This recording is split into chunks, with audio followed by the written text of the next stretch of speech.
Assalamualaikum warahmatullahi wabarakatuh. Para pemirsa channel Laskar Mataram Raya yang berbahagia. Pada kesempatan hari ini, mudah-mudahan kita dipertemukan dalam suasana hati yang penuh keberkahan dan curahan limpahan rahmat Allah Subhanahu wa Ta'ala bagi kita semua. Para pemirsa channel Laskar Mataram Raya, bau doakan mudah-mudahan panjenengan sedoyo termasuk orang-orang yang dimuliakan oleh Allah Subhanahu wa Ta'ala, digolongkan oleh Allah Subhanahu wa Ta'ala dari bagian hamba-hamba yang disayangi oleh Allah dan limpahi rahmat oleh Allah, dan apa-apa yang terlanjur dilakukan dengan keburukan-keburukannya semua diampuni oleh Allah Subhanahu wa Ta'ala.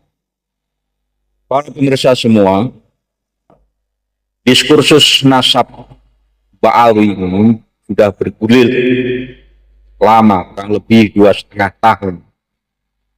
Dan alhamdulillah bukan semakin surut, tapi semakin banyak pejuang-pejuang baru yang masuk dalam jajaran pejuang-pejuang untuk meluruskan daripada kesucian nasab Rasulullah SAW yang dibelokkan atau yang dicantoli oleh klan Ba'al, bahwa sesungguhnya mereka adalah bukan orang-orang dari keturunan Rasulullah SAW. Mereka mencoba untuk mengotori nasab suci Rasulullah SAW dengan mereka mencantolkan nasabnya pada baginda Rasulullah SAW, sementara amal dan perbuatannya, perilakunya tidak mencerminkan daripada Rasulullah SAW. Semua jauh tapi daripada pangkat. Para pemirsa semua, pada kesempatan hari ini kami akan menyajikan bagaimana banyak para cerdik pandai, bahkan bukan dari kalangan Nahdlatul Ulama saja, dari kalangan saudara kita Muhammadiyah, dari kalangan saudara-saudara nasionalis, sudah mulai bangkit memberi penyadaran kepada umat, pada seluruh warga bangsa Nusantara ini, bahwa sesungguhnya dampak dari kerusakan yang ditimbulkan oleh klan Ba'alwi ini bukan hanya soal urusan agama saja, tapi fakta yang berjalan di lapangan adalah kerusakan yang mereka timbulkan ini membawa dampak yang buruk bagi negara Republik Indonesia, bahkan bagi kesatuan dan kesatuan bangsa Republik Indonesia ini. Tapi mereka justru membalikkan fakta, seolah-olah orang yang berada dalam jajaran barisan perjuangan ini adalah orang-orang yang mereka anggap memecah belah umat, padahal mereka adalah sumber utama dari semua kekerusuhan. Kenapa begitu? Karena mereka merasa dirinya, merasa klannya menjadi bagian yang lebih mulia dari bagian-bagian warga bangsa yang lain. Mereka merasa menjadi majikan atas warga bangsa yang lain, terutama para jamaah-jamaah yang berasal dari Nahdlatul Ulama. Bahkan apabila ada seseorang yang tidak mengakui atas statement mereka bahwa mereka adalah dzurriyyah Rasul, atau mereka tidak hormat kepada mereka, atau mereka tidak menuruti kemauan-kemauan mereka, mereka cek orang kafir, orang su'ul adab, bahkan mereka tidak segan-segan mengeluarkan laknat kepada orang yang tidak menyetujui atas langkah-langkah mereka dan tidak menyetujui atas keinginan-keinginan mereka. Dia sampai mengeluarkan laknat. Dan pergerakan ini sudah berkembang menjadi pergerakan nasional karena dampaknya akibat buruk pada kebangsaan ini. Maka tidak heran akhirnya muncul tokoh-tokoh baru yang ikut dalam perjuangan menegakkan marwah bangsa ini yang didegradasi oleh mereka. Misalnya saja Bagaimana mereka Kumawani mengklaim bahwa Indonesia ini tidak akan merdeka kecuali atas jasa para habaib. Dan mereka mengklaim berapa pahlawan mereka yang sesungguhnya benar-benar berasal dari orang-orang pribumi, tapi dia katakan mereka adalah klan daripada Baal. Semacam Pangeran Diponegoro dia klaim sebagai Baal. KRT Sumodiningrat dia klaim sebagai Baal. Imam Bonjol dia klaim sebagai Baal.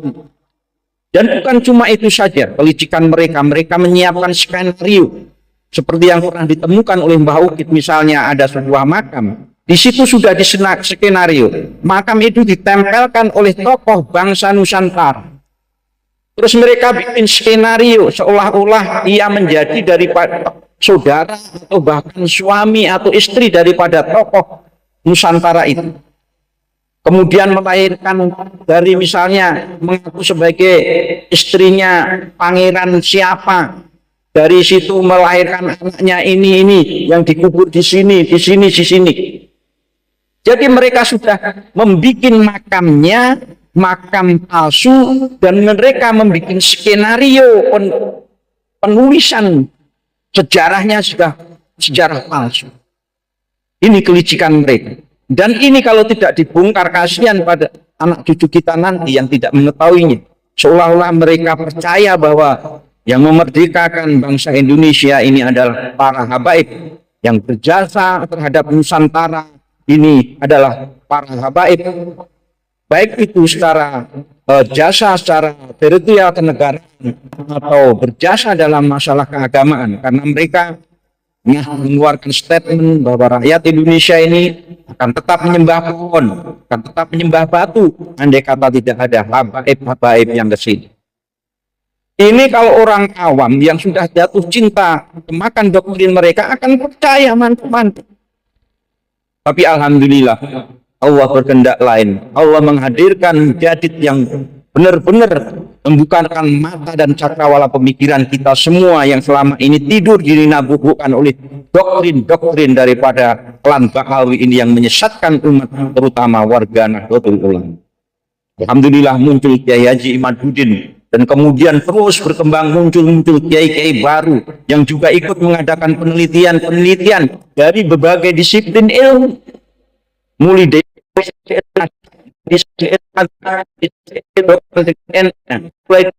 filologinya, mulai disiplin ilmu yang lain,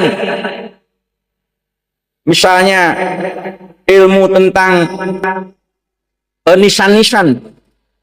Semua ada ahlinya, dan mereka bersatu padu membongkar kebohongan, membongkar daripada skenario licik para klan Ba'alawi ini untuk menundukkan Nusantara, untuk menguasai Nusantara. Tapi bagi para muhibin yang akalnya tetek, yang akalnya pendek, yang nalarnya pendek, kalau dibilangi bahwa Ba'alawi itu akan menguasai Republik Indonesia ini, mereka tidak percaya, bahkan menuduh itu adalah fitnah yang digulirkan oleh orang-orang PKI. Jadi kami ini yang berada dalam perjuangan Bani Wali Songo dan perjuangan marwah kenusantaraan dan perjuangan yang menegakkan risalah Rasulullah baik secara nasabnya maupun ajaran ini, oleh mereka dituduh sebagai PKI, dituduh sebagai penyebar ajar kesesatan. Inilah mereka suka memutarbalikkan fakta yang sesungguhnya. Tapi ingatlah, Anda bisa bikin gala-gasa, Anda bisa bikin narasi, tapi ingat, Allah mengetahui semuanya. Allah akan selalu mendukung Allah, karena Allah sendiri berjanji bahwa apabila ja'al haqqa, yang hak itu datang, maka yang batil akan hancur menyingkir. Itu prinsip. Dan mari kita simak bagaimana dari salah seorang tokoh muda yang cerdas dan mempunyai syaja'ah keberanian, yaitu Guru Gembul. Mereka cerdas, berani menghadapi Rabithah Alawiyah dalam kesendirian. Dengan sendiri dia gagah berani di hadapan Rabithah Alawiyah menyampaikan pemikiran-pemikiran dan pendapat-pendapatnya. Demikian juga beberapa saat ini Gembul mendatangkan Kiai Imad dan saudara dari ahli hadis juga. Mari kita simak bagaimana perbincangan Gembul terhadap tokoh-tokoh perjuangan ini. Mudah-mudahan membukakan cakrawala kita semua, membukakan cakrawala kebangsaan kita, membukakan cakrawala keilmuan kita, khususnya mengenai ilmu agama, agar kita tidak dibodohi oleh orang-orang dari klan Ba'alwi yang lebih menyebarkan paham-paham halusinasi, paham-paham bid'ah, paham-paham khurafat, paham-paham tahayul yang sudah terlanjur menancap di dalam warga jamaah Nahdlatul Ulama. Mari kita saksikan bersama bagaimana perbincangan beliau-beliau mengupas ini semua.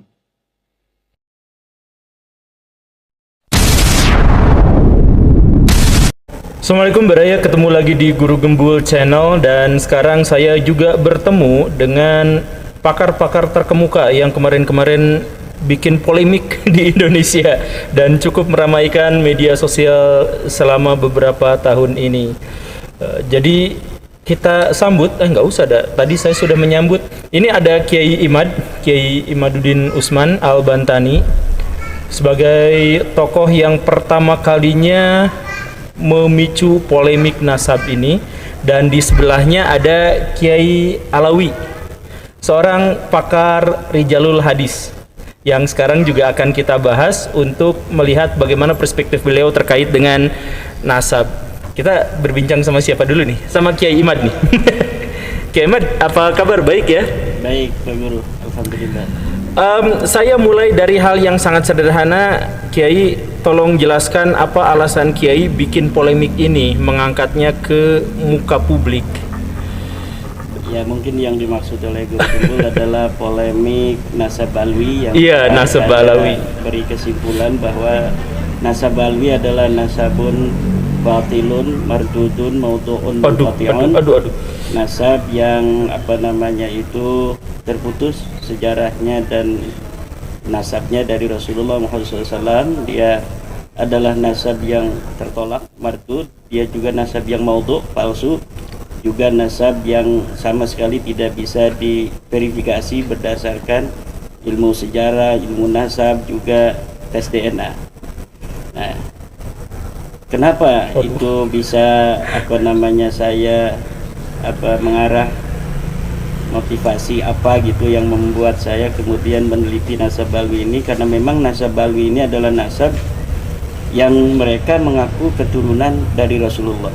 Kalaulah mereka hanya mengaku sebagai keturunan dari Sangkuriang misalnya, atau keturunan dari Kabayan si Barakokok, atau dari keturunan Nyi Iteng gitu, itu mungkin kita tidak ada motivasi untuk lebih jauh mengetahui apakah pengakuan mereka itu kepada Kabayan benar atau tidak. Tetapi yang mereka akui adalah sebuah nasab mulia yang yata'allaqu bil mu'minin wal muslimin, yang berkaitan dengan orang-orang Islam secara umum, yaitu nasab daripada Rasulullah SAW. Mereka mengaku sebagai keturunan daripada baginda Nabi besar Muhammad SAW. Tentu bagi setiap mukmin mempunyai legal standing untuk mempertanyakan, memverifikasi apakah pengakuan mereka ini betul ataukah tidak.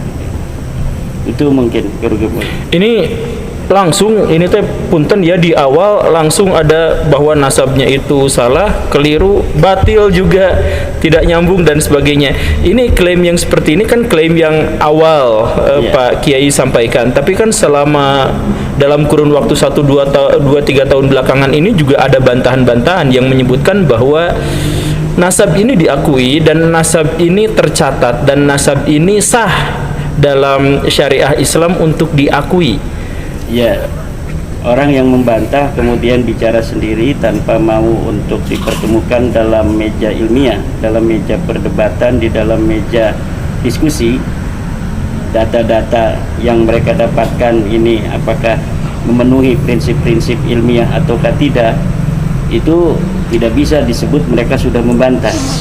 Dan dari berbagai macam bantahan-bantahan kitab ataupun melalui audio, visual dan sebagainya, itu saya sudah melihat bahwa apa yang telah mereka jawab, mereka bantah, terutama dari Rabita Alawiyah atau dari Habib-Habib, itu tidak bisa untuk menjawab daripada tesis saya, karena mahalun niza, titik diskusi kita atau titik gugatan itu adalah tidak adanya sumber dan fakta ilmiah yang bisa mereka bawa untuk memvalidkan, mensahihkan daripada nasab mereka, di mana saya menggugat bahwa nasab mereka tidak mempunyai sumber data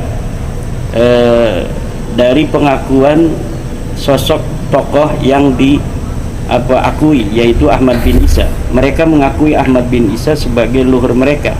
Ahmad bin Isa ini wafat tahun 345 Hijriah. Nah, apakah di tahun-tahun itu mereka ini mempunyai data-data yang sezaman atau data yang paling mendekati dari apa yang bisa mereka temukan untuk mengatakan bahwa memang Ahmad bin Isa ini mempunyai anak bernama Ubaidillah. Nama Ubaidillah inilah Pak Guru Gembul yang mereka jadikan sebuah ketersambungan nasab mereka dengan Ahmad bin Isa. Ahmad bin Isa ini telah terverifikasi di dalam kitab-kitab nasab abad kelima, Tahdhibul Ansab, Al-Majdi, Muntaqilatul Talibiyah, Syajarah Mubarakah, sampai abad ke-9, bahwa memang Ahmad bin Isa ini adalah sosok yang ada nyata, terkonfirmasi ada secara ilmu nasab. Kemudian dia juga telah terkonfirmasi hanya mempunyai 3 anak, yaitu Muhammad, Ali, dan Husain.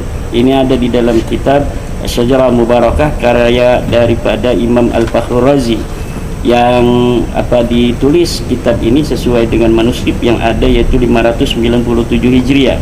Nah, kemudian kitab yang setelahnya, yaitu abad ke-8, ke-9, dari kitab-kitab nasab itu tidak ada yang memverifikasi keluarga Habib-Habib ini, Al-Atas, Asigab bin Sihab bin Yahya sebagai turun Nabi. Tidak ada sama sekali yang mencatat itu.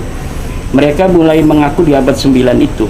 Sementara di abad 9 itu sudah ada kitab nasab yang ditulis oleh ulama nasab, yaitu kitab Umdatul Talib Al-Kubra, Umdatul Talib Al-Musta, Umdatul Talib Al-Sughra. Tetapi tidak ada yang mencatat ketersambungan mereka pada Rasulullah. Lebih dari itu, tidak ada yang mencatat sama sekali nama-nama dari keluarga mereka yang hidup pada saat itu. Jadi bantahan itu, guru-guru, saya kira hanya sebuah usaha untuk mengatakan kepada para mukibinnya bahwa mereka mempunyai jawaban, walaupun jawaban itu tidak bisa masuk dalam standar atau prinsip-prinsip ilmiah. Prinsip ilmiah dan standar kebenaran ilmiah itu tidak bisa. Seperti kemarin mereka telah membuat sebuah buku dengan judul Keabsahan Nasab Betawi, 540 halaman. Di dalamnya itu hanya pengulangan apa yang telah mereka sampaikan. Adapun bukti-bukti yang mereka itu kemudian letakkan di dalam kitab itu, ketika saya verifikasi dan teliti, bukti-bukti dan fakta-fakta itu tidak memenuhi prinsip ilmiah. Prinsip ilmiah itu harus memenuhi standar bahwa fakta dan data yang mereka berikan itu, satu, harus dari eksperimen, dari kajian pustaka atau dari observasi. Tetapi ini sama sekali tidak ada. Jadi kitab mereka yang mereka katakan bahwa Ahmad bin Isa itu sudah ada pada abad bukan Ahmad bin Isa, dikatakan sebagai anak Ahmad bin Isa itu ada pada abad ke-5, ke-6, ke-7. Itu ternyata manuskrip palsu. Jadi manuskrip yang ditulis pada tahun 1960 oleh Salim bin Jindan yang diatribusikan dengan sanad yang sampai kepada tahun 345 Hijriah ini. Dalam ilmu filologi ini tidak bisa sebuah manuskrip yang ditulis tahun 1969 hanya karena dia menyebut orang yang ada di abad keempat, kemudian ini bisa dikatakan sebagai sebuah dalil untuk orang yang ada di abad keempat. Karena setiap sebuah manuskrip itu hanya menjadi dalil dan dasar bagi orang-orang yang ada pada masa itu. Jadi hari ini kita mengatakan tentang Sangkuriang, maka dalil yang kita tulis hari ini, kitab yang kita tulis hari ini tidak bisa untuk memverifikasi betulkah Sangkuriang itu ada. Betul. Karena siapapun bisa menulis apapun dengan titi mangsa kapanpun, sesuai dengan apa yang dia inginkan, bahkan sampai Nabi Adam. Apakah ketika kita menulis bahwa Nabi Adam itu ada misalnya pada tahun sekian sebelum Masehi, kemudian sebuah kitab ini bisa diatribusikan sebagai dalil daripada bukti sejaman dari Nabi Adam? Kan tidak demikian. Dan falasi-falasi demikian ini dibangun oleh mereka di dalam buku yang terakhirnya ini, dan saya sudah membuat sebuah bantahan untuk itu, dan ada proses cetak. Proses cetak ya, gitu. Nanti ditunggu ya Barai ya. Jadi nanti punya buku yang keabsahan nasabah Alawi dan satu lagi bantahannya, biar kita sama-sama bisa memilih lah. Tapi berarti pendapatnya tetap sama ya, dari awal sampai akhir merasa bahwa tesis ini belum terbantahkan sampai sejauh ini, sampai sebatas ini. Bagi saya bukan hanya tesis ini belum terbantahkan, mustahil terbantahkan. Kenapa mustahil terbantahkan? Karena algoritma yang saya hipotesa dari abad 9 itu, memang nasab ini nasabun maudhu'un, nasab palsu yang sengaja diciptakan, dipabrikasi pada saat itu, kemudian nama-nama itu imajinasikan untuk sampai kepada tahun yang mereka inginkan, yaitu tahun 345 Hijriah itu. Jadi proses sinkronisasi, proses fabrikasi itu sudah nampak begitu jelas seperti matahari di siang hari. Sehingga kalaulah ada misalnya sesuatu dalil yang akan mereka berikan dari abad ke-8, ke-7, ke-6, itu akan langsung dibantah. Kita akan mampu melihat kedustaannya. Oh gitu ya. Coba kita bertanya sama tokoh yang satu lagi yang punya latar berbeda dalam memahami nasab. Jadi Baraya, sekali lagi ini masih berbicara dalam konteks polemik nasab. Dan sekarang ini ada satu lagi, tapi beliau itu dari pakar hadis. Jadi bukan ilmu nasab tapi ilmu hadis. Bagaimana Pak Alawi? Pak Alawi ada komentar awal untuk menjelaskan polemik nasab ini dalam konteks ilmu hadis, rijal hadis? Yang ingin disampaikan yang pertama harus terangkan dulu bahwa ilmu rijal hadis adalah sebuah ilmu yang menceritakan sosok atau seseorang yang dianggap membawa berita di masa lalu dan sampai saat dia hidup. Jadi yang disorot adalah rijalnya, langsung orangnya, ya, orang penuturnya gitu ya. Iya, penuturnya. Jadi dalam kaidah kan katakan bahwa kullu syai'in yahtaju ila ilmin, laisa ilmu yahtaju ila syai'in. Segala sesuatu butuh ilmu, bukan ilmu yang butuh sesuatu. Wa kullu ilmin yahtaju ila rawi, laisa rawiyu yahtaju ila ilmin. Segala ilmu butuh perawi, bukan perawi yang butuh ilmu. Karena bagaimana mungkin perawi bisa menyampaikan sesuatu kalau ilmunya tidak ada? Oke. Ini jadi kaidah yang sangat logis. Lalu sekarang, karena perawi ini adalah sebuah pembawa berita, dia adalah orang yang membawa berita dari masa lalu sampai masa dia hidup. Dalam kajian ilmu rijal hadis, kita akan tanya, orangnya ada nggak? Kalau ada, oke, siapa namanya? Ibu bapaknya siapa? Kalau punya riwayat pendidikan, pernah nyantri di mana? Oh gitu. Gurunya siapa? Guru Qurannya siapa? Guru hadisnya siapa? Guru sastranya siapa? Guru fikihnya siapa? Terus kajiannya kalau di pesantren apa? Kemudian sekarang nama gurunya siapa? Itu kajian ilmu rijal hadis. Itu nggak terlalu ketat Pak? Memang sangat ketat. Memang sangat ketat. Untuk menjaga apa ya? Menjaga sebuah jalur ini agar betul-betul mendekati keakuratan. Jadi ilmu rijalul hadis hanya akan menerima seseorang itu ada atau tidak kalau biografinya jelas ada, termasuk juga pangkat keilmuannya, begitu? Betul. Oh. Apalagi kalau bicara keilmuan, seperti tadi sudah diterangkan oleh Kiai Imaduddin bahwa yang namanya Ahmad Al-Muhajir itu kan diglorifikasi sebagai seorang ulama, muhaddis, seorang mustahid. Kan nggak mungkin sekarang mustahid kalau nggak nyantri dulu Pak Guru. Iya. Iya, mau tiba-tiba jadi mustahid kan mustahil. Oleh karena itu kita tanya, waktu dulu sekarang ngajinya sama siapa? Ada nggak datanya? Nggak ada. Beliau tinggal di Basra. Kemudian beliau katanya sebagai lahir dari orang bangsawan.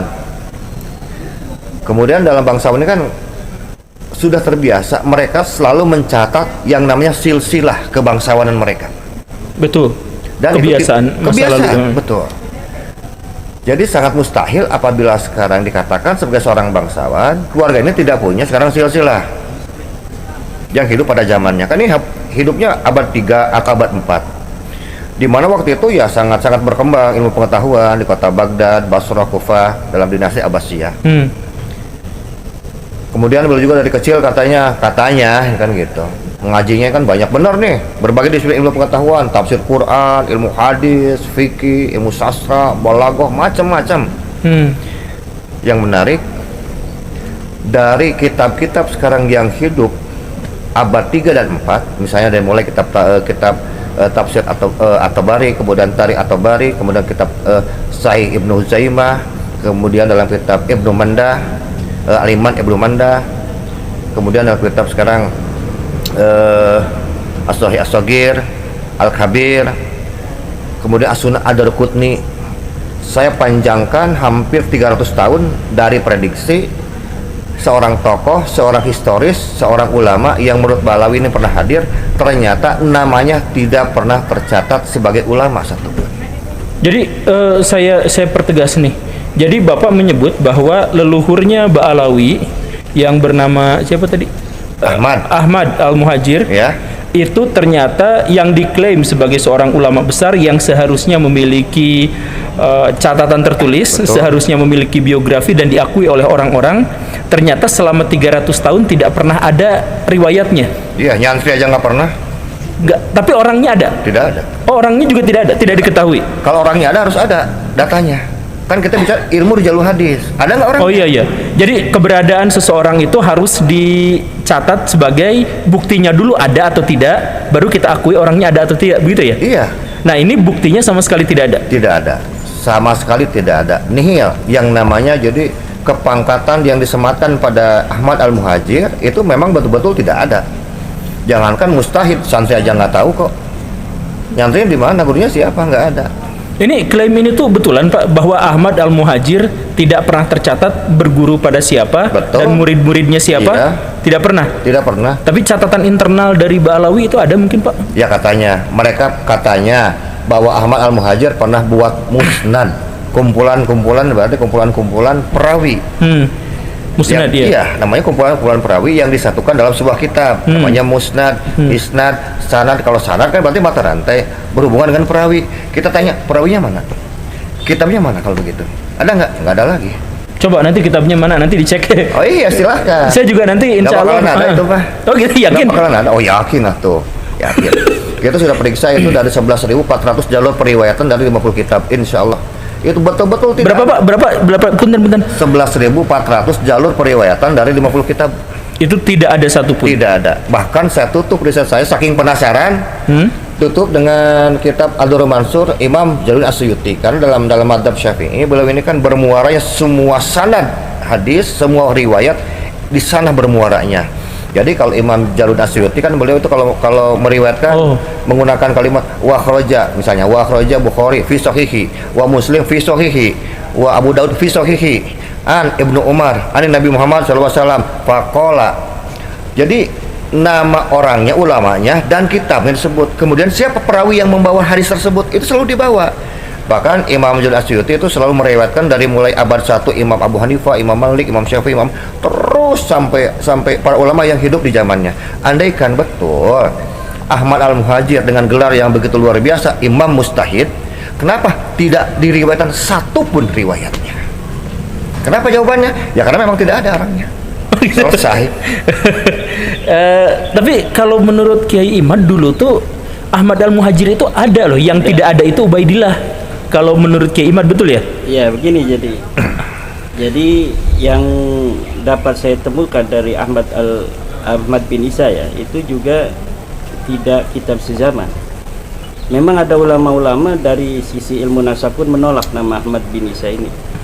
Karena apa? Karena kemunculan namanya baru pada abad ke-5 432 Hijriah di dalam kitab Tahdhibul Ansab disebut dia sebagai anaknya Isa Al-Arad.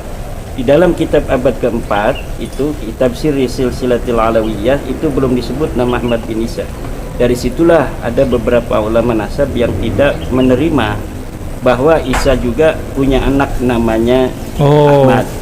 Tetapi kita menggunakan kaidah ilmu sejarah argumentium excellentio itu, bahwa kitab yang kita bisa temukan yang paling dekat masanya itu kita pegang terlebih dahulu sebelum adanya dalil yang membantahnya. Ketika kita menemukan kitab Tahdhibul Ansab yang menyatakan bahwa Ahmad bin Isa ini betul anaknya Isa, maka kita pegang itu, kemudian diverifikasi oleh kitab-kitab lain seperti di dalam kitab Al-Majdi masih abad ke-5. Kemudian kitab Muntaqilatul Talibiyah juga masih abad ke-5 menyebutkan sama, bahwa Isa ini mempunyai anak bernama Ahmad. Nah, disitulah saya berbeda dengan Kiai Alawi yang begitu ketat, bahwa ketika seseorang itu tidak ada di dalam periwayatan hadis, karena dia disebut diatribusikan, diasosiasikan di dalam kitab-kitab sejarah Ba'alawi sebagai muhaddis, dia sebagai mujtahid, dia sebagai imam. Nah, itu semua palsu semua. Itu saya setuju di situ, bahwa apa yang diasosiasikan oleh historiografi Ba'alawi pada abad ke-9 tentang Ahmad bin Isa ini itu adalah kepalsuan, ya. Tetapi mengenai bahwa dia ini adalah terverifikasi ada, walaupun bukan oleh kitab sezaman, itu saya bisa menemukannya. Dari mulai abad ke-5 itu ada riwayat-riwayat itu. Tetapi saya setuju bahwa dia tidak pernah meriwayatkan hadis Nabi. Tidak pernah meriwayatkan hadis Nabi. Kemudian ada karya tulisnya? Tidak ada karya tulis. Tidak ada karya tulis, tetapi dia mempunyai sebuah sebuah peran lah di dalam kehidupannya, itu pernah meriwayatkan tentang hadis Imam Syiah. Jadi bukan hadis Nabi, tentang cerita Syiah itu dia diriwayatkan. Jadi di dalam tradisi Syiah itu orang-orang yang pernah bertemu dengan imam-imam itu, kemudian pun disebut sebagai perawi. Betul. Ahmad bin Isa ini adalah salah satu perawi dari Syiah, bukan tentang hadis, tetapi tentang dia pernah bertemu dengan seorang imam Syiah yang ke-10 dan calonnya yang ke-11. Nah, dari situ saya bisa untuk mengambil kesimpulan, Ahmad bin Isa ini ada, tetapi dia tidak punya peran-peran strategis di dalam epistemologi Islam, terutama hadis. Tetapi juga dia tidak berumur panjang. Jadi dia udah punya anak beberapa, masih kecil, kemudian dia meninggal dunia. Itulah yang menjadi sebab bagaimana sulitnya kita untuk mencari ketokohan Ahmad bin Isa dalam fakta-fakta historis yang kita bisa lihat di dalam kitab-kitab sejarah masa lalu. Berarti kesimpulannya adalah Kiai Imad yang menggunakan pendekatan ilmu nasab menganggap bahwa Ahmad bin Isa itu ada, tetapi tidak memiliki kontribusi yang signifikan terhadap perkembangan ilmu pada waktu itu, dan diduga adalah bagian dari kelompok Syiah. Sedangkan Kiai Alawi itu menggunakan metodologi yang lebih ketat, yaitu ilmu rijalul hadis, itu mengatakan tidak ada sama sekali bukti yang memadai dan otentik terkait dengan keberadaan Ahmad Al-Muhajir itu. Betul ya. Nah, oke lah, kita selesai dulu pada tema ini bahwa nasabnya begini. Nanti kapan-kapan saya juga akan datang ke Rabithah Alawiyah lagi, insya Allah, untuk membahas masalah yang seperti ini. Sebenarnya udah janjian juga. Nah, tapi balik ke pertanyaan sosial yang menyangkut masyarakat Indonesia. Pak, ini ke Bapak dulu ya. Sebagai seorang pakar hadis, apa pentingnya bahas polemik nasab ini? Kan anggaplah yang sudah dipercaya ya sudah, toh kalau misalkan percaya pada orang itu juga ya itu mah nanti serahkan aja kepada Allah Subhanahu wa taala terkait benar dan salahnya gitu. Kenapa dalam hal ini Bapak ikut bersuara untuk membahas nasab? Yang pertama, perlu direvisi. Saya itu bukan pakar hadis, Oh bukan. pengkaji rijalul hadis. Oke, pengkaji rijalul hadis. Kita luruskan dulu sedikit. Yang kedua, kenapa sekarang saya berkontribusi di dalam polemik nasab ini? Karena yang saya lihat dan saya alami dalam masyarakat bahwa masalah ini bukan hanya masalah nasab bin atau binti anu, enggak. Ini sudah menjurus mengarah kepada pengkastaan di masyarakat. Oke. Ada orang yang merasa lebih superior dari orang lain. ya, karena dia sekarang merasa mempunyai darah kanjeng Nabi Muhammad SAW. Ternyata kalau dikaji lagi, ternyata darahnya dari Nabi Hud, kan begitu, nggak nyambung sebetulnya. Ya, kita punya datanya gitu. Jadi Nabi Muhammad kan sebenarnya tidak pernah mengajarkan pengkastaan. Bahwa semua sama saja, iya, wala ahmaro wala ahmar. Tidak juga sekarang orang yang kulitnya merah, yang tidak hitam, wala ahmaro wala ahmar, semua kan tidak ada perbedaan. Sudah berbicara masalah ras itu bukan ajaran Islam sebetulnya. Oleh karena itu, ketika saudara saya membuat tesis, itu kan sebetulnya saya diperintah sama guru, coba katanya diperiksa dulu, betul nggak? Setelah saya cek, ternyata ini percis bilang yang saya pelajari di pondok pesantren dulu, hanya saya dalam bidang rijul hadis. Tadi kan Kimat bilang ini mustahil, bisa dibantah. Betul, saya pernah bilang sama beliau waktu di rumahnya bahwa tesis yang dibuat itu sudah menggunakan 4 standar, seperti seolah-olah standar 4 hadis Sahih Bukhari, Sahih Muslim, Ibnu Huzaimah, Ibnu Hibban, disimpan dalam satu tesis. Jadi kalau orang mau bantah, dia harus menggunakan metode standar sahih yang sama. Nggak bisa menggunakan standar sahih, sunan, mujam, musnad, itu nggak beda, itu beda level, harus dengan metode yang sama. Jadi kalau misalnya Kimat sekarang mengatakan mustahil, bukan berlebihan, memang begitu, harus jawab dengan metode yang sama. Tuh. Ini yang membuat saya lebih bersemangat, lebih termotivasi lagi untuk membuktikan dalam kajian saya bahwa Ahmad bin Isa ini yang jelas ya bukan seorang ulama. Jadi terlalu diglorifikasi gitu. Karena riwayatnya Andri aja nggak pernah. Tapi kalau kita mau cek and recheck, kita bisa mendapatkan semua riwayat. Misalnya kalau misalnya dalam mazhab Imam Ahlussunnah, Imam Abu Hanifah, Imam Malik, Imam Syafi'i, Imam Ahmad bin Hanbal, dan imam-imam sebelumnya, sebab itu lahirnya sekarang di mana kita tahu. Iya. Pendidikannya seperti apa? Tahu. Hafal Qur'annya umur 6, 7, 8 tahun kita tahu. Iya. Itulah yang disebut dengan dalam kaidah itu kan begini. Kullu tarihin yahtaju ila rawi mal akhbaril lati yahmiluha bitatabu'i. Setiap sejarah itu membutuhkan perawi bersama dengan berita yang dibawanya bitatabu'i, secara estafet. Nah, ini syaratnya estafet, nggak boleh putus, nggak boleh munqati'un, tidak boleh putus. Kan yang kita tahu katanya abad 3 sama 4 lahir nih 2 orang antara Ahmad Al-Muhajir dengan anaknya Ubaidah bin Ahmad, jangan begitu, abad 3 abad 4. Kan kalau kajian Kimat kan semuanya sampai abad 9 awal kan semuanya sama. Anaknya 3 Muhammad Ali Husain, 3 semua 3. Tiba-tiba muncul 985 Ali Sakron muncul, sekarang anaknya 4. Pertanyaan saya dalam riwayat hadis ini, Ali As-Sakron merujuk kepada kitab mana? Kok anaknya 4? Ada nggak ada, berarti bohong lagi. Itu nggak ada tuh yakin nggak ada? Oh iya, kalau ada tunjukin dong. Oh gitu. Oh iya. Nah tapi ini berarti Pak Kiai barusan itu menegaskan bahwa masalah polemik nasab itu beliau ikutan adalah karena untuk dalam tanda kutip menjaga akidah dan syariah Islam, bahwa dalam syariah Islam itu egaliter, semuanya sama dan tidak ada hierarki yang didasarkan pada keturunan, begitu. Iya. Jadi Bapak tuh tujuannya ngikut polemik nasab itu penegasannya di situ. Menekankan bahwa tidak ada rasisme dalam Islam. Tidak ada rasisme semua dalam sama. Islam. Karena yang dibedakan hanyalah ketakwaan. Itu saja sebetulnya. Jadi Pak punten ini mah. Iya, dia punten. Seandainya keturunan Nabi itu ada, maka tetap aja kita boleh kritik, boleh koreksi, dan beliau tidak memiliki keistimewaan khusus dalam agama gitu.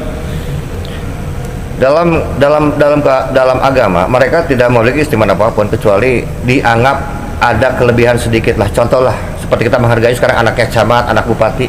Oh itu. Iya. Itu aja sebetulnya. Tapi kalau dalam konteks ibadah ya enggak, sama aja. Dan belum tentu juga sekarang orang keturunan Nabi itu lebih khusyuk dari sekarang yang bukan non Nabi? Enggak, belum tentu juga. Bahwa ada dalil, misalkan mereka biasanya mengemukakan kalau kita tidak percaya kepada mereka, maka kita tuh tidak dapat syafaat dari mereka gitu. Oh iya, kita bukan nggak butuh syafaat dari mereka, jawabannya gampang. Jadi nggak apa-apa ya. Iya.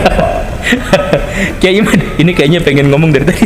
Tapi Kiai Imad, ada yang mau ditambahkan? Ya, itu mengenai dari motivasi dari Kiai Alawi tadi itu sebenarnya begini.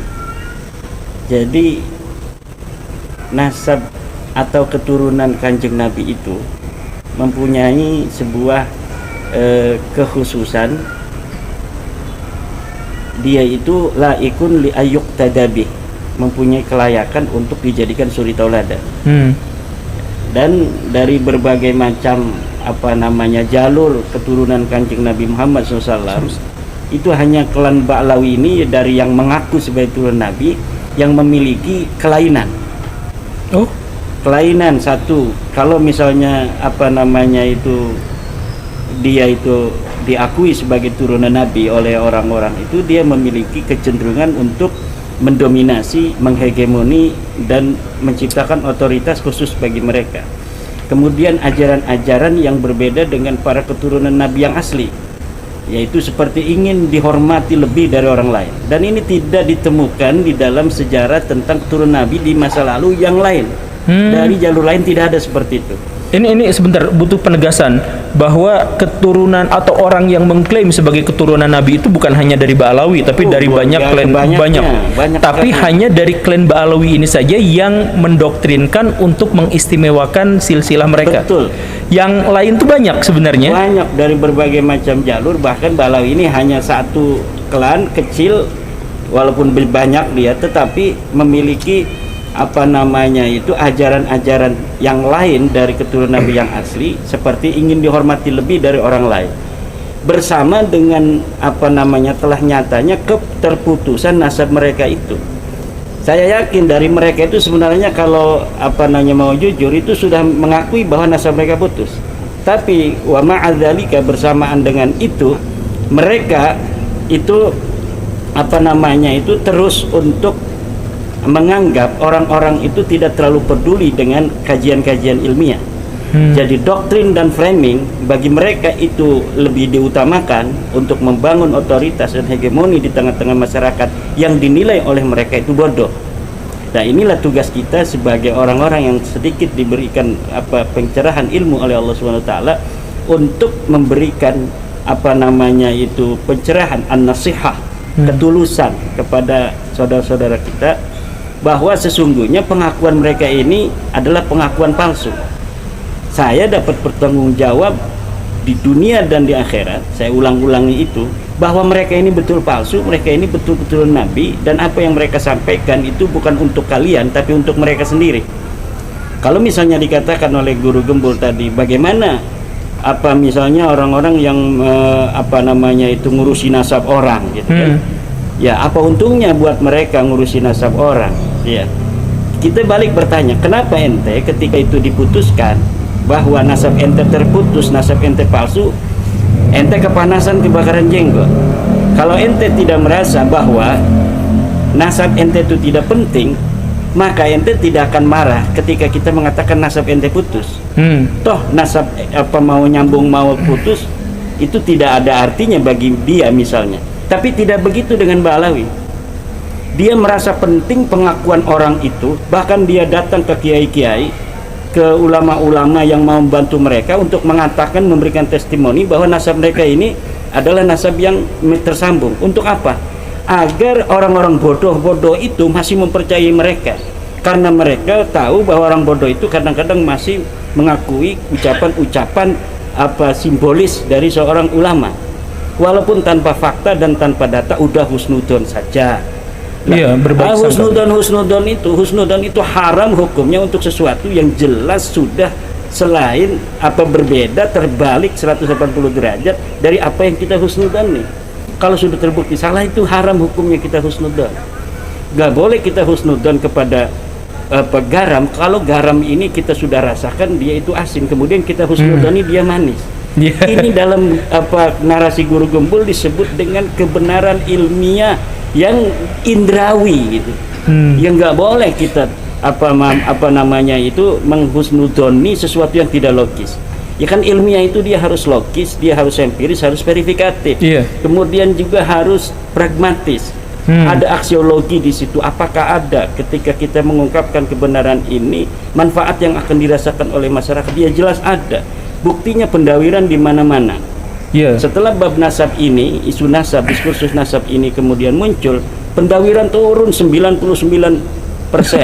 Sehingga para kabib-kabib yang biasa dawur itu sekarang ada yang jual minyak wangi lagi seperti dulu dan leluhur-leluhur mereka. Kemudian orang-orang yang inferior dari keluarga kerajaan, keturunan Siliwangi, keturunan Sunan Gunung Jati, keturunan Sultan Hasanuddin, mereka yang selama ini ditekan secara spiritual, secara mental, ini sekarang tumbuh superioritasnya. Bahwa memang kami anak raja, kami adalah keturunan orang-orang besar, dan mereka yang dulunya tukang minyak kembali sekarang jual minyak lagi, bahkan ada yang sudah kembali jadi tukang parkir. Yang tukang parkir? Betul. Ada yang biasanya dia itu hanya menjadi pengusaha travel, sekarang buka lagi travel umroh. Kan ini halalan thayyibah. Oh iya. Bagus sekali kan?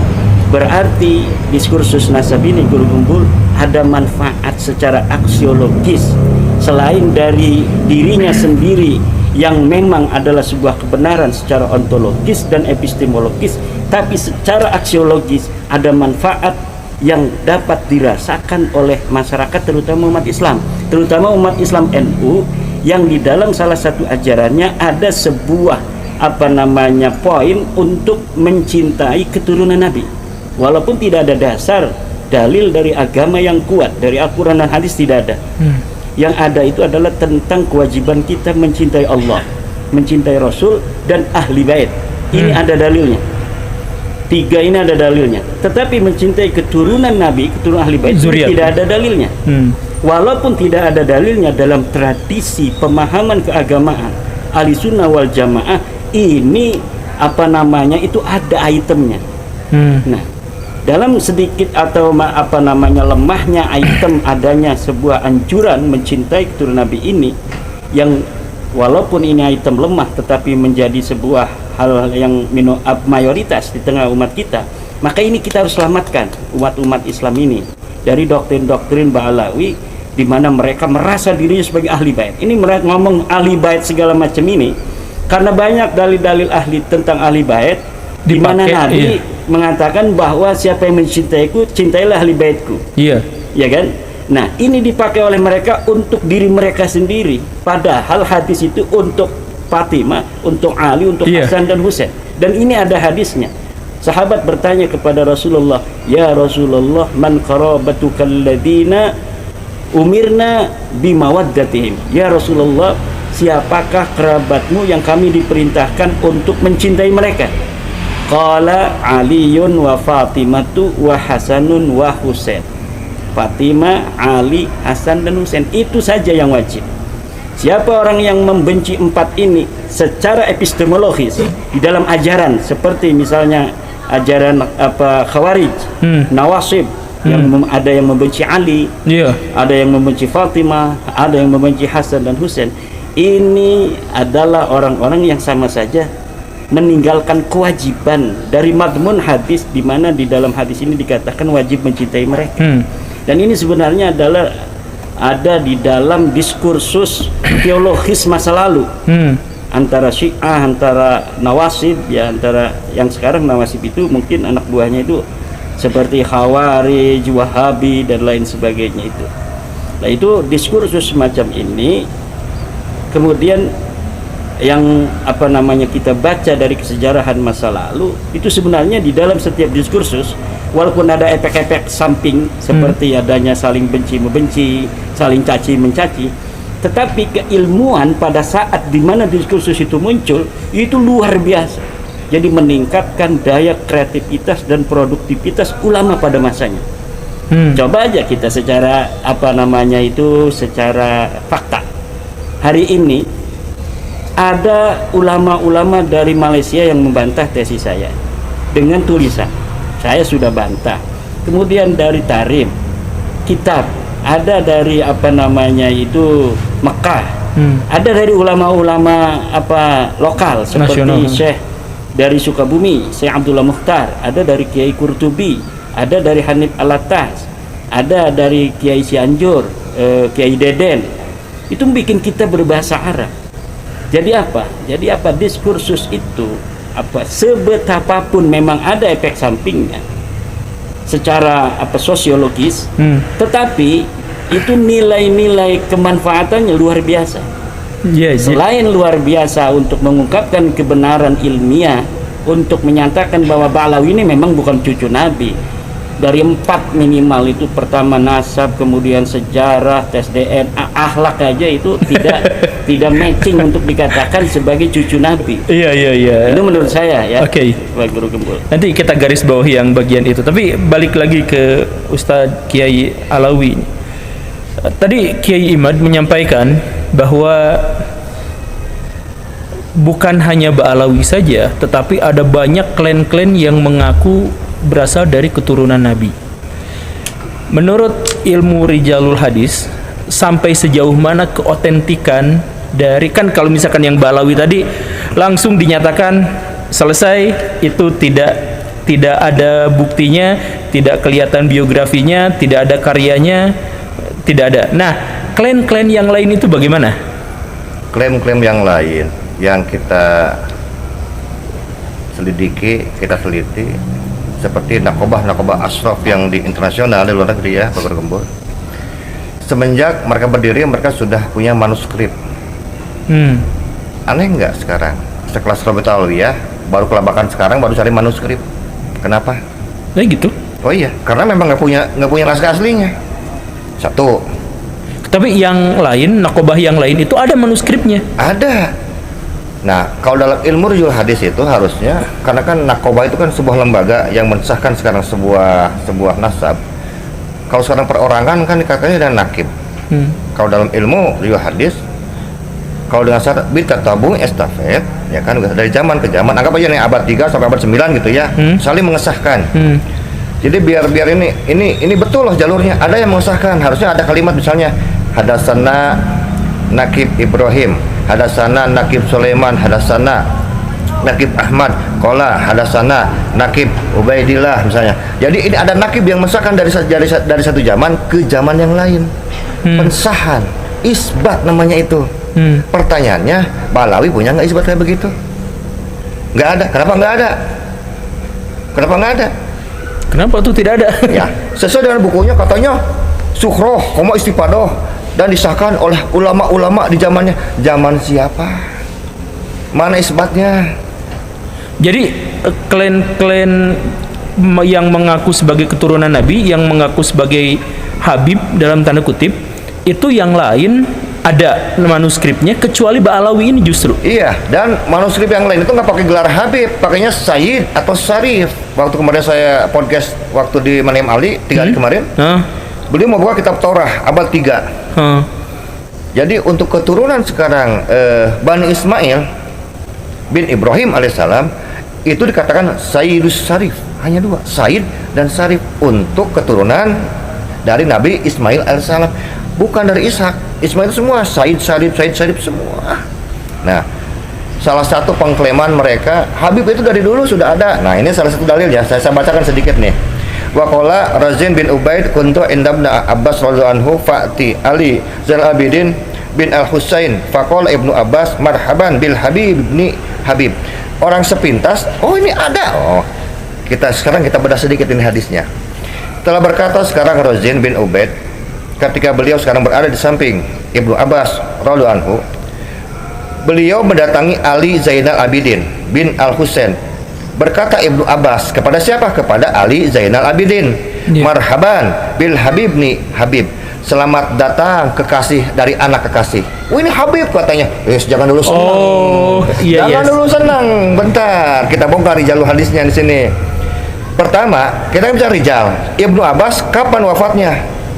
953. Nggak ketemu sama Ali Zainal Abidin. Kapan lahirnya? 958. Ibnu Abbas meninggal dunia, Zainal Abidin baru lahir, baru jadi orok, jadi bayi. Lalu ada riwayat yang Faqala Ibnu Abbas berkata, apakah sekarang mungkin Ibnu Abbas keluar sekarang dari makamnya terus ngomong sama anak kecil sama Orok, marhaban bil Habib nih Habib. Nah, Iya. ini kan dari jalurnya saya sudah bohong di jalurnya. Isinya juga sudah dusta lagi. Nah, dan ini salah satu dalil yang banyak dipakai oleh para mukibin. Ini katanya gelar Habib. Iya, tulisannya, tapi riwayatnya bohong, 100% bohong. Ini kan ini katanya dalam At-Tabaqat Al-Kubra Ibnu Sa'ad. Ya nggak ada urusan mau dalam kitab apa, kalau palsu aja udah selesai. Iya. Jadi penegasan di sini adalah bahwa kita tuh tidak mengingkari adanya keturunan Nabi. Kita tuh mengingkari bahwa Ba'alawi itu keturunan Nabi, begitu ya? Iya.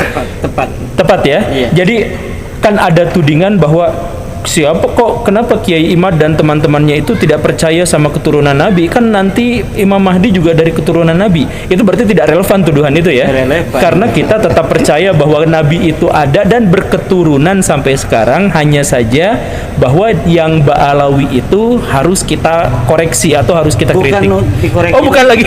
Memang harus diputuskan oleh negara bahwa dia bukan turun Nabi. Aduh, iya, Harus oke. diputuskan. Kenapa? Karena sudah terverifikasi kajian nasab dan sejarah itu dengan tes DNA mereka yang tidak menunjukkan mereka orang Arab acan. Iya. Jangankan mereka sebagai keturunan Nabi Muhammad SAW, jalur laki-laki, sedangkan mereka pun tidak terverifikasi sebagai orang Arab. Bagaimana orang yang mengaku turun Nabi yang seorang Arab itu adalah seorang Iya. ya itu bagaimana seorang yang terverifikasi bukan sebagai orang Arab mengaku sebagai turun Nabi. Itu Ini mustahil. tapi Kiai, ini masuk ke wilayah yang sensitif secara pribadi. Ya. Sekarang itu masalah polemik itu pada akhirnya di kalangan masyarakat tidak selesai. Nah, tapi untuk pribadi kiainya sendiri sekarang didepak dari kepengurusan NU. Betul tidak itu teh? Ya, artinya begini, bukan di depak ya. Ada resapel. Saya ini kan sebagai lembaga itu menteri. Jadi pengurus di PBNU itu sebagai eksekutif yang kapan saja boleh mengganti menteri dan kemudian bisa memasukkannya lagi. Oh. Dan saya husnudzon bahwa pimpinan kita di PBNU mempunyai grand strategi untuk mencapai visi-visi strategis yang harus dicapai dalam jangka yang pendek, dengan salah satunya adalah meresapel saya itu. Jadi ada grand strategi yang ingin dicapai oleh PBNU terkait dengan penguatan organisasi, baik yang berkaitan langsung dengan Ba'alawi atau yang tidak berkaitan langsung, yang dimana di situ dibutuhkan saya tidak berada di lembaga terlebih dahulu. Jadi itu biasa-biasa saja. Oh, biasa. Jadi itu kan punten ya. Itu dirayakan Pak Ustadz, Pak Kiai, dirayakan di mana-mana. Kiai Imaduddin dipecat, lebok. Ya, mereka tidak tahu kalau 99% pengurus PBNU itu tidak percaya nasab Ba'alawi. Oh, serius? Serius. Itu bisa Bisa diverifikasi. silahkan nanti ya. 99% petinggi-petinggi pengurus Nahdlatul Ulama itu sudah tidak lagi percaya pada Kalau tidak Ba'alawi. percaya silahkan disurvei. Silahkan. Nah, ini tantangan nih. Survei yang kredibel. Lembaga survei biasa untuk presiden-presiden. Coba survei seluruh Indonesia para petinggi-petinggi NU di setiap tingkatan, apakah mereka percaya nasab Ba'alawi? Berapa persen yang percaya dan berapa persen yang tidak percaya? Kenapa? Karena saya ke bawah. Siapa yang mengundang-undang saya itu untuk memberikan ceramah-ceramah? Itu pengurus-pengurus NU. Tapi itu kemarin Haul Solo penuh, Pak. Itu penuh oleh mobilisasi. Mobilisasi. Bus-bus banyak itu di berbagai macam titik lokasi untuk diarahkan datang ke Solo Raya itu. Oh, ya berarti pada bagian ini Kiai Imad mengatakan bahwa orang-orang Nahdlatul Ulama secara umum sudah sadar dan tidak lagi percaya pada klaim Habib dari Ba'alawi itu. Ya, karena saya orang NU, saya ada di bawah, saya mempunyai relasi dengan berbagai macam tingkatan di pengurusan NU, bahkan sampai PBNU. Kebanyakan mereka tidak percaya nasab Ba'alawi. Jadi ini di dalam tanda kutip ya, di reshuffle itu bukan dipecat, disingkirkan, dijauhkan dari umat, bukan. Tapi sebenarnya adalah kita masih SMS-an dengan sekjen. oh gitu. Nah begitu Baraya ya kurang lebihnya. Ini waktunya kayaknya hampir sejam, dan punten Baraya ini teh tadi teh ada pesawat lewat, ada kita teh kegerimisan tadi teh. Tapi dah gimana lagi, dah podcast saya mah kayak gini atuh gimana. Tapi ini ada beberapa hal yang harus disampaikan di akhir nih menjelang tutup obrolan ini. Kita ngobrol dulu sama Kiai Alawi ini. Kiai, kalau umat pada akhirnya percaya pada Ba'alawi dan atau tidak percaya pada Ba'alawi, apa konsekuensinya terhadap kaum muslimin secara umum? Coba kalimat yang lebih khusus lagi, percaya sama Ba'alawi sebagai apa dulu? Nah ya, sebagai keturunan Nabi ya. Gitu. Iya benar-benar. Untuk umat yang percaya sekarang bahwa Ba'alawi sebagai keturunan Nabi, sebetulnya nggak ada keuntungan untuk Ba'alawinya, tapi kerugian untuk umatnya. Satu. Justru yang lebih diuntungkan adalah orang-orang sekarang yang tidak percaya terhadap mereka, terhadap Ba'alawi sebagai zuriyah Nabi melalui hasil riset, hasil penelitian. Islam itu kan agama yang ilmiah, agama yang menuntut riset. Mana buktinya? Contoh, dalam Al-Quran Allah menyatakan, A'udzubillahi minasyaitonir rajim, ya ayyuhallazina amanu in ja'akum fasiqun binnabain fatabayyanu. Cek dan recheck. Padahal sesungguhnya bukan check and recheck. Kalimat yang lebih dalam itu Fatabayyanu itu apa? Riset. Oh, fatabayyanu itu riset. Penelitian. Pakai wawu dan alif mulazamah, jadi riset terus-terusan kata Allah. Penelitian terus-terusan. Kalau nggak tanpa riset, kamu akan membodohi sebuah kaum, sebuah komunitas, dikarenakan kebodohanmu. Jadi orang yang nggak mau riset orang bodoh kalau Al-Quran sebetulnya. Yang tidak mau riset bodoh. Siapa saya nunjuk ini tim itu. Ya. Nah inilah yang menarik, bahwa di depan Kiai Imad mengatakan bahwa mereka kan bukan orang Arab acan kan begitu. Iya memang betul. Bahkan waktu kemarin dengan Profesor Manahem Ali saya katakan, Prof, saya bilang sebelum podcast, ini sepertinya ada pembalikan tentang penisbatan antara kata Arab aribah dengan Arab musta'ribah. Saya bilang selama ini kan orang Yaman menganggap diri mereka Arab aribah, Arab murni. Enggak, saya bilang, kok bisa Kiai katanya enggak begitu? Iyalah, riset saya menunjukkan sebaliknya. Karena Arab aribah itu kan asalnya dari Nabi Ibrahim. Dalam kitab-kitab tua Nabi Ibrahim kan disebutkan sebagai keturunan sekarang Muzarrab, Muzaribe, Musta'rib, Ya'rib. Apa kalimat akhirnya? Arab kuno. Makanya wajar turun sekarang ke anaknya Nabi Ishak dan Nabi Ismail adalah orang Arab. Jadi Bani Ibrahim itu adalah orang Arab kuno asli, dan terbukti sekarang dengan ilmu biologi modern dengan DNA haplogrupnya J1 untuk orang Arab. Betul. Orang Yaman yang mengaku sekarang Arab aribah ternyata Arab musta'ribah, Arab yang diarabkan. Mana buktinya? Haplogrupnya G. Betul enggak? Jadi sudah lama ada pembalikan julukan seperti itu. Jadi orang Arab ya tetap aja dengan J1-nya. Dan ini sudah bukan puluhan tahun, sudah 100 tahun lebih ini penjulukan Arab aribah dengan Arab musta'ribah. Buktinya tes DNA tetap J1 orang Arab itu. Dan tidak semua sekarang yang J1 berhak mengklaim sebagai zuriat Kanjeng Nabi Muhammad. Berhak, apalagi yang haplogrupnya kejauhan. Sip. Nah ini terakhir dari Kiai Imad, barusan terakhir dari Kiai Alawi. Kiai Imad, apakah berarti tujuan Kiai Imad dalam tanda kutip ya itu sudah tercapai, di mana sebagian besar masyarakat tidak lagi percaya pada Ba'alawi, dan bahkan di kalangan NU sebagai satu-satunya ormas besar di Indonesia yang masih mengakui Ba'alawi itu pun terpecah dan bagian terbesarnya sudah tidak lagi percaya. Nah ini tuh berarti tujuannya selesai atau ada tujuan berikutnya, kalaupun itu dianggap sebagai sebuah tujuan gitu? Sebenarnya sudah, dengan masyarakat sekarang sudah mengetahui, terutama warga NU, bahwa Ba'alawi bukan turun Nabi, sudah selesai. Tapi karena ada masih upaya-upaya yang playing victim dan juga upaya-upaya framing falasi yang dibangun oleh orang-orang yang masih berusaha untuk membuat masyarakat bingung dengan kesimpulan yang ilmiah, kemudian dibentuklah atau diciptakan manuskrip palsu.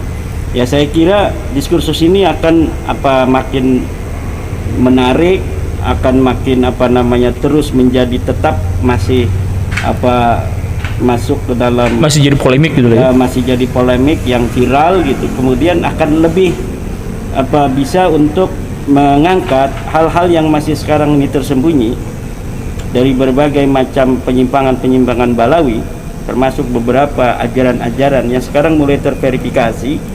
Banyak para santri-santri Nahdiyin yang bukan hanya masalah nasab, tapi mengenai kitab-kitab yang selama ini mereka baca, seperti Bughyatul Mustarsyidin yang biasa dibaca oleh para santri-santri. Sekarang santri-santri itu di YouTube sudah saya lihat banyak yang mempermasalahkan kitab Bughyatul Mustarsyidin, sebuah kitab karya Ba'lawi di abad ke-13 Hijriah, abad ke-14 atau 13-14 Hijriah, Abdurrahman Al-Mashhur, di mana dulunya kitab kumpulan fatwa ini adalah salah satu kitab mu'tabarah di kalangan para ulama pesantren ketika ada menghadapi masalah dalam Basul Masail. Kitab ini menjadi sebuah salah satu rujukan. Tetapi kemarin saya lihat di YouTube itu banyak santri-santri kita yang muda-muda itu mempermasalahkan kitab Bughyatul Mustarsyidin karena ternyata selain di situ membahas tentang berbagai macam masalah fatwa-fatwa keagamaan, itu ada doktrin-doktrin yang didapat diselipkan di belakang kitab itu. Jadi menjelang kitab ini berakhir, beberapa lembar sebelumnya itu banyak doktrin-doktrin tentang keunggulan klan Ba'lawi dan bagaimana kaul-kaul Ba'lawi dari ulama-ulama mereka itu lebih tinggi dari ulama lainnya.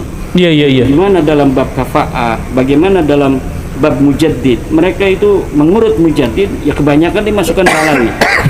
Iya. Nah terus dalam kitab An-Nahrul Mawrud, para kiai-kiai muda kita itu kemudian terungkap dari apa yang mereka baca bahwa ada ajaran-ajaran yang non syariah, seperti boleh memegang wanita segala macam ada di ya? pasar. Ada, itu sudah saya lihat itu YouTube-nya di mobil tadi. Ya Allah. Di kitab Ba'lawi. Di kitab Ba'lawi namanya An-Nahrul Mawrud. Kemudian di dalam kitab-kitab yang lain seperti Asma al-Masra'ur Rawi, kitab Al-Ghurar, kemudian kitab Al-Burqatul Musyiqqah, bagaimana itu halusinasi, imajinasi masuk dalam kitab-kitab itu. Jadi hal-hal yang bersifat mistis itu masuk dalam situ yang tidak bisa terverifikasi secara data ilmiah. Dan saya kira ini dengan adanya polemik nasab yang sampai saat ini masih terus menjadi perbincangan publik dan menjadi ketertarikan masyarakat untuk kemudian ikut berkontribusi di dalam polemik ini dengan berbagai macam tingkat sesuai dengan kemampuan ilmiahnya. Ada yang dia itu bikin YouTube, ratusan itu orang bikin YouTube tanpa ada koordinasi. Mereka bicara sendiri tentang batalnya nasab Ba'lawi sesuai apa yang mereka pahami.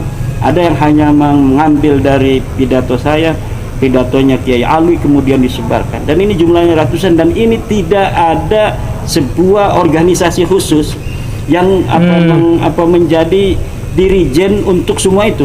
Mereka ini inisiatif aja sendiri semuanya. Sendiri. Kemudian indikasi yang keduanya dari apa yang telah saya ungkapkan bahwa masyarakat ini mayoritas sudah mengerti dan memahami, bahkan menghakimi sendiri bahwa Ba'lawi bukan cucu Nabi berdasarkan pengalaman-pengalaman negatif dari sisi bisnis, dari sisi pergaulan mereka dengan Ba'lawi. Banyak testimoni, coba kita lihat di YouTube bagaimana tentang hubungan mereka dalam bisnis misalnya hubungan mereka dalam bisnis dengan Ba'lawi maksudnya, kemudian dengan perempuan misalnya, banyak testimoni dari perempuan-perempuan dan lain sebagainya. Ini semua di rangkaian ini kemudian dijadikan sebuah tasbih yang diputar oleh masyarakat untuk dijadikan dalil bahwa memang mereka ini benar-benar bukan sebagai keturunan baginda Nabi besar Muhammad sallallahu alaihi wasallam. Dan Nabi Muhammad sallallahu alaihi wasallam saya kira akan berbahagia karena selama ini orang-orang yang mengatribusikan dirinya sebagai keturunannya dengan palsu ini sudah terbuka. Siti Khadijah juga akan tersenyum. Banyak secara ilmiah yang memberikan sebuah testimoni spiritual kepada saya, bagaimana mereka bertemu dengan Ibunda Khadijah, bagaimana mereka bertemu dengan Sayyidina Muhammad SAW, bagaimana mereka bertemu dengan kasih-kasih Allah, kemudian menyatakan hal yang sama, tidak dapat diverifikasi, tetapi bisa untuk dijadi landasan bagi mereka sendiri untuk kemudian mengatakan dan memberikan sebuah pemantapan kepada keluarga mereka bahwa betul Mbak Lawi ini bukan sebagai turunan dari baginda Nabi besar Muhammad SAW. Ya. Ya, tapi pada bagian akhir yang bapak-bapak sampaikan tadi itu memang kalau keresahan saya secara pribadi itu sih. Jadi ada dari klan Ba'alawi itu yang banyak menceritakan tentang keutamaan-keutamaan dirinya sendiri. Ada yang bisa terbang, di absen satu-satu, ada yang bisa bertemu dengan Nabi setiap hari dan dijadikan dijadikan konsultasi untuk pengobatan Nabi. Ya, banyak cerita-cerita yang semacam itu. Ya, tapi Baraya tentu saja kalau misalkan Baraya mau berdiskursus, mau berdialektika, silahkan lanjutkan saja, tapi jangan ada kebencian. Tanpa kebencian kita sepenuhnya punya itikad yang baik, punya itikad yang tulus. Mau yang pro, mau yang kontra pun sebaiknya memang didasarkan pada kecintaan kepada agama, kecintaan kepada kebenaran. Nanti insya Allah dalam waktu dekat saya tuh udah janjian juga, saya juga pengen bitoh terkait dengan hal ini. Dan sejujurnya Baraya mau harus digarisbawahi ya, bahwa penerimaan Ba'alawi misalkan Robitoh Alawiyah terhadap saya juga baik-baik saja, terhadap Kiai Imad juga baik-baik saja, dan kita mah memang diskusinya adalah diskusi ilmiah. Jadi nggak usah pakai sentimen-sentimenan. Kalau misalkan mau pakai sentimen, itu justru yang akan menghancurkan. Siapa yang menggunakan sentimen biasanya juga tidak akan diterima secara panjang lebar oleh masyarakat. Jadi dalam satu hal kita tetap menjaga kerukunan, persahabatan, kebaikan dan sebagainya. Tetapi di sisi lain bahwa kita tetap harus menghidupkan diskursus ilmiah. Gitu kurang lebih ya. Sebuah pengumuman kecil, Kiai, bahwa mertua saya 2 hari yang lalu meninggal dunia. Innalillahi wa inna ilaihi raji'un. Dan beliau itu suka ikut ziarah-ziarah rombongan bersama Ba'alawi, bersama Habib-habib itu. Dan saya di sini adalah orang yang mengkritiknya, tapi tidak jadi masalah. Saya juga misalkan dianggap sebagai orang yang bagaimana sahabat dekat saya, sahabat terdekat saya sampai sekarang itu adalah seorang yang disebut sebagai Wahabi. Tapi kita tetap berteman dan bertukar pikiran. Jadi kita boleh panas-panasan dalam perdebatan, tapi hati kita tetap bersatu dalam ukhuwah Islamiyah. Itu pesan saya aja. Terima kasih karena sudah menyimak. Kamera saya hilang. Oh, pindah ke sana. Terima kasih karena sudah menyimak. Saya Guru Gembul dan Kiai Alawi dan Kiai Imad pamit karena sebentar lagi mau hujan lagi. Assalamualaikum warahmatullahi wabarakatuh.